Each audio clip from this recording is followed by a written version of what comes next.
ठाकुर जी ने सब देखो, मेरी बंसी कहां गई, ढूंढने लगे, नहीं मिली। तो ठाकुर जी को तो पता है कि कोई भी चीज मेरी चुरावे की, मैं सबसे बड़ा चोर, मेरी वस्तु चुरावे की सामर्थ्य केवल और केवल ये अष्ट सखीन में, और कोई में नहीं है। तो ठाकुर जी कहीं जाते भी नहीं है और कहीं ढूंढते, सीधे वहीं पहुंचते हैं कुंज में। किशोरी जी बैठी हैं, सुदेवी जी सुंदर श्रृंगार कर रही हैं, ललता विशाखा पंखा जल रही है, आदि आदि सेवा चल रही है। इतने में ठाकुर जी गए, हाथ आग करके बोले दे दो। नाम नहीं बोला सामग्री का, केवल हाथ आग कह रहे दे दो। इतने में सुदेवी बोली हम पे ना है। ठाकुर जी बोले कहा ना है? बोले जो तुम मांग रहे हो वही ना है। ठाकुर जी तुम्हें कैसे पता मैं कहां मांग रहा हूं? बोले हमें ना पता तुम कहां मांग रहे हो, पर जो भी मांग रहे हो वो हम पे ना है। श्यामाजू देखो, आप सब लीला करो, सेवा करो, सब आनंद, मेरी बंसी मत ले करो, या मुंह को दे दो, मुंह पता है आपके पास धरी है।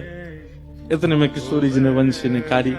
सुदेवी जी बोली शी जी आप पे भी मान करनो ना आवे, आप पे भी नेक नेक देर खिलानो ना आवे, नेक में कछु सामग्री लाओ, नेक में दे दें, प्रस्तुत कर दें। नेक भी इन्हें डरा के तो रखा करो, नेक नहीं तो सिर पर चढ़ जाएंगे जी हमारे।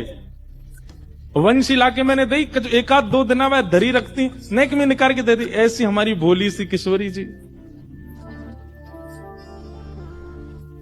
सुदेवी जी बोली हे श्याम सुंदर, वंशी हमारी श्यामाजू के पास है, और हमारी श्यामाजू जा पे एक बार हाथ धर दें वो फिर इन्हीं की है जाए। अब जी इन्हीं की है, अब या वंशी को नाद आज तक तुमने कियो, अब तक किशोरी जी करेंगी। ठाकुर जी मुस्कुरा के बोले जे इन पे बजेगी ना, ये बजा ही ना पाएंगे। इतने में सब सखी आई और आंख निकाल करके ठाकुर जी को देखने लगी।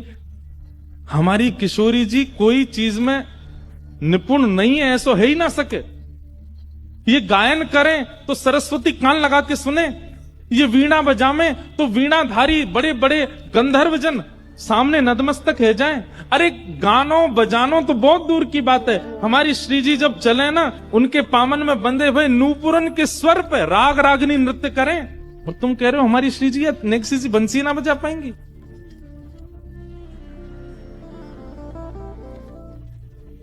ठाकुर जी बोले मैं विद्या पे प्रश्न चिन्ह नहीं उठा रहा हूं, किशोरी जी की विद्या पे मेरा कोई आक्षेप नहीं है, मैं तो अपनी वंशी को स्वभाव बता रहा हूं कि वो इन पे नहीं बजेगी।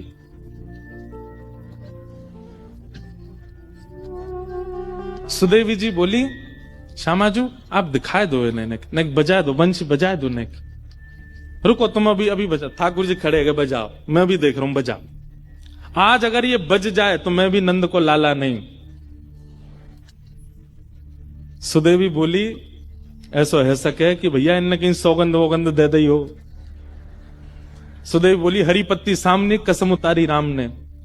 हरिवंशी तो पे जितनी कसम चढ़ी है सब उतर गई, आज तो को बजनो ही है, आज किशोरी जी बजाएंगी। ठाकुर जी खड़े बोले मैं हूं देखूं। अरे भैया कोई सौगंध नहीं है, कछू नहीं है, फिर भी बजा जाएंगे।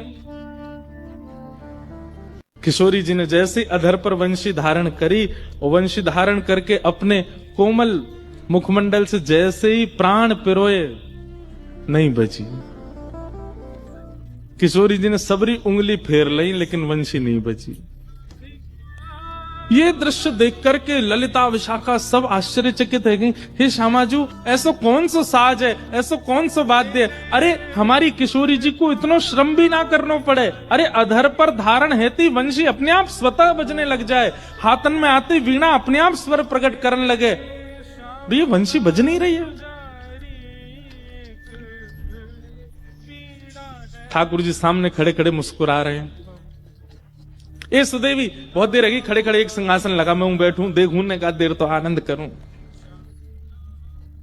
ठाकुर जी ने खूब आज आनंद कर रहे हैं, किशोरी जी नहीं बजा पाए। सब ने प्रयास कर लिए, लेकिन अंत में ठाकुर जी बोले अब वापस दे दो, जो वस्तु आपसे बजी नहीं रही है, आपके प्रयोग की नहीं है, वह मुंह दे दो। अंत में किशोरी जी बोले सुदेवी, और सुदेवी जी ले जाकर के वंशी ठाकुर जी को दे। जैसे ठाकुर जी ने अधर पर धारण करी और कोमल उंगलियों से छिद्रों को आच्छादित किया, बज उठी वंशी।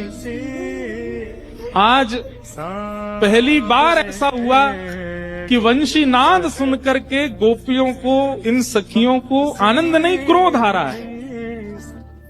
और ललिता विशाखा बोली पकड़ लो, छीन लो या बांसुरी को और ले करके अपने पामन से तोड़ दो, चूर चूर कर दो, जमुना जी में बहा दो। अरे अरे बैरणी, अरे तू भी कृष्ण की तरह छली कपटी है गई है, किशोरी जी की सेवा में आई तो बज नहीं रही और वहां जाके बजन लगी।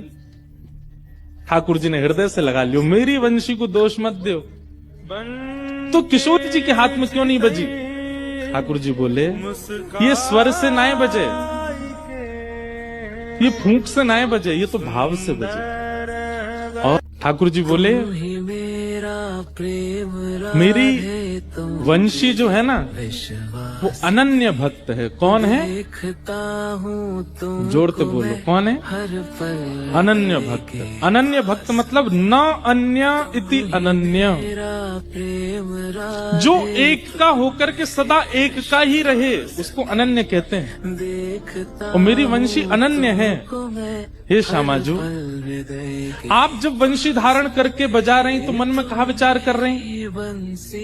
बोले मैं तो आपको विचार कर रही। बोले वही तो बात है। और मेरी वंशी मेरी सेविका नहीं, वो तो आपकी आराधना करे, वो तो आपकी सेविका है।